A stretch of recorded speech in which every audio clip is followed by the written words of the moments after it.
নমস্কার বন্ধুরা, সাথে ভিলেজ ফুড চ্যানেলে আপনাদের সকলকে অনেক অনেক স্বাগত জানাই। বন্ধুরা, আজকে আমিও বৌদি ভাই চলে এসেছি আপনাদের সাথে অন্যরকম একটা রান্নার রেসিপি ভিডিও শেয়ার করার জন্য। তো আপনারা দেখতে পাচ্ছেন আমার হাতে এখানে একটা ফুলকপি রয়েছে। ফুলকপিটা দেখুন, একদম ফ্রেশ ফুলকপি, তো একদমই টাটকা ফুলকপি। দেখতে পাচ্ছেন ফুলগুলো কীরকম বড় বড় ফুল রয়েছে। তো আজকে আমি বানাবো ফুলকপির রোস্ট। তো তার জন্য আমার অনেক কিছু উপকরণ লাগছে। কী কী উপকরণ লাগছে সেগুলোকে আপনাদেরকে দেখাবো। তো চলুন বন্ধুরা, এখন বাড়ির দিকে যাওয়া যাক, গিয়ে ফুলকপিটাকে একটু কেটে নেবো, তারপর মশলাগুলোকেও একটু দেখিয়ে দেবো আপনাদেরকে। তো আপনারা প্লিজ পুরো ভিডিওটা দেখতে থাকুন, আশা করি আপনাদের ভালো লাগবে।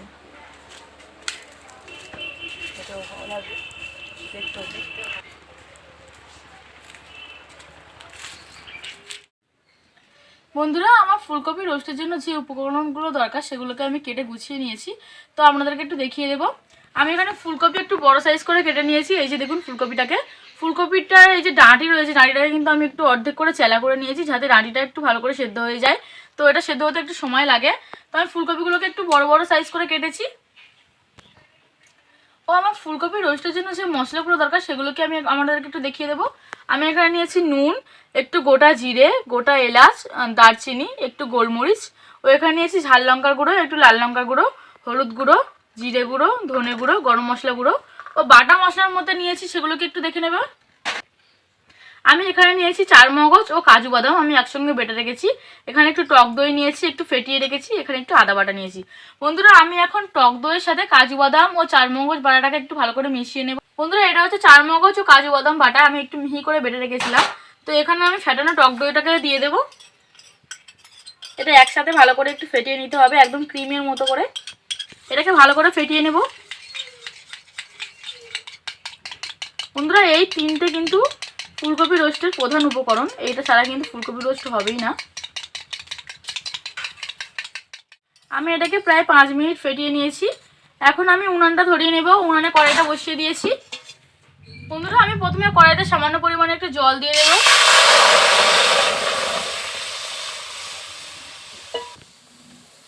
জলের মধ্যে আমি 1 চামচ পরিমাণে নুন দিয়ে দেব। এখন এর মধ্যে কেটে রাখা ফুলকপিগুলোকে দিয়ে দেবো। বন্ধুরা, আমি কিন্তু ফুলকপিগুলোকে একদমই ভাপাবো না বা সেদ্ধ করবো না। হালকা গরম জলে একটু নাড়াচাড়া করে নেব, যাতে ফুলকপির মধ্যে পোকা থাকলে সেগুলো বেরিয়ে যায় ও ফুলকপির একটা গন্ধ থাকে সেটাও কেটে যায়। একটু নাড়াচাড়া করে দিচ্ছি।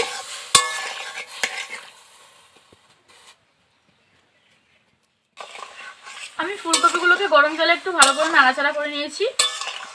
এখন এগুলোকে তুলে নেব।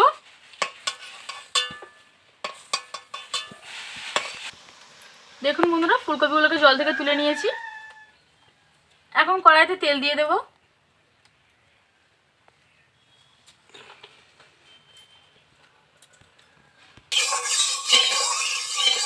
তেলটাকে একটু ভালো করে কড়াইয়ের গায়ে লাগিয়ে দিচ্ছি। এখন ফুলকপিগুলোকে তেলের মধ্যে দিয়ে দেব।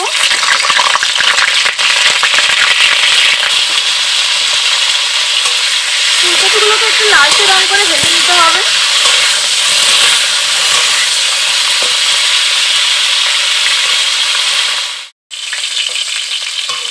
বন্ধুরা, ফুলকপিটাকে কিন্তু আমি হালকা লালচে রং করে ভেজে নিয়েছি।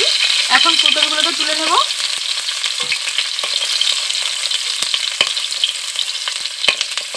দেখুন বন্ধুরা, ফুলকপিটাকে কীভাবে ভেজেছি।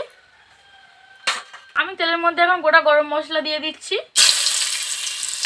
ও গোটা জিরে দিয়ে দেব। এর মধ্যে আমি ফেটানো মিশ্রণটা দিয়ে দেব।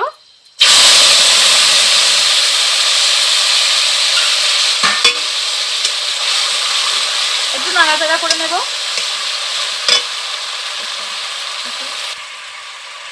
এর মধ্যে নুন দেব 1 চামচ, 1/2 চামচ হলুদ গুঁড়ো, 1/2 চামচ কাশ্মীরি লঙ্কার গুঁড়ো,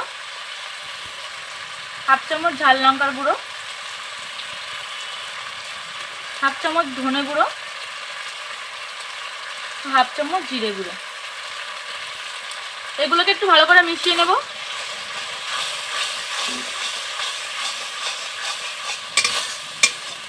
দেখুন বন্ধুরা, সুন্দর একটা কালার চলে এসছে। একটু ভালো করে নাড়াচাড়া করতে হবে। এর মধ্যে সামান্য পরিমাণে একটু মিশ্রণের বাটিটা ধুয়ে জল দিয়ে দেব।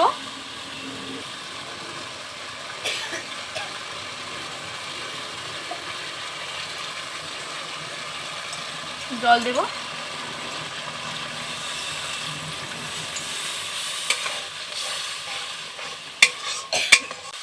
মধ্যে আদা বাটা দিয়ে দেবো, দিয়ে একটু ভালো করে নাড়াচাড়া করে নেব।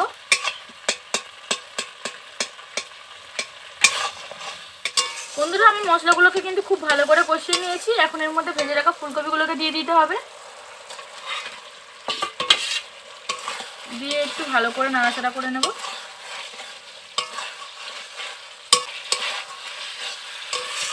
বন্ধুরা এখন এর মধ্যে একটু পরিমাণ মতো জল দিয়ে দেব, ফুলকপিগুলোকে একটু সেদ্ধ হতে হবে।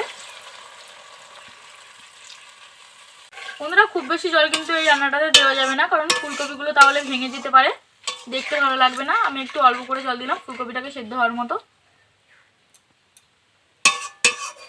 এটা হতে কিছুক্ষণ সময় লাগবে, ফিরে আসছি কিছুক্ষণ পর। দেখুন ফুলকপির রোস্টটা কিন্তু অনেকটা হয়ে এসছে, তরকারিটা ফুটেও উঠেছে, ফুলকপিগুলোকেও সেদ্ধ হয়ে গেছে, ডাঁটিগুলোও সেদ্ধ হয়ে গেছে।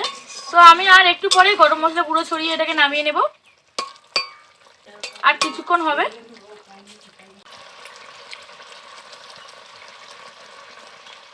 বন্ধুরা এখন আমি এর মধ্যে একটু গরম মশলা গুঁড়ো ছড়িয়ে দেব, একটু নাড়াচাড়া করেই নামিয়ে নেব। বন্ধুরা আমার ফুলকপি রোস্ট একদম রেডি হয়ে গেছে। এই যে দেখুন কপিগুলো কিন্তু একটাও ভাঙেনি, সবই গোটা রয়েছে এবং কপিটা কিন্তু ভালো করে সেদ্ধ হয়ে গেছে। এখন আমি এটাকে নামিয়ে নেব। বন্ধুরা আজকে ফুলকপির রোস্ট একদম রেডি হয়ে গেছে। তো দেখতেই পাচ্ছেন কীরকম হয়েছে, দেখতে কিন্তু খুবই সুন্দর লাগছে ও দারুণ সুন্দর একটা গন্ধ বেরোচ্ছে। তো আমার আজকের এই রেসিপি ভিডিও যদি আপনাদের ভালো লাগে তাহলে অবশ্যই লাইক কমেন্ট শেয়ার করবেন এবং আমার চ্যানেলটিকে সাবস্ক্রাইব করে আমার পাশে থাকবেন। সবাই ভালো থাকবেন, সুস্থ থাকবেন, আর অবশ্যই এইভাবে ফুলকপির রোস্ট বাড়িতে ট্রাই করে দেখবেন, আশা করি আপনাদের ভালো লাগবে।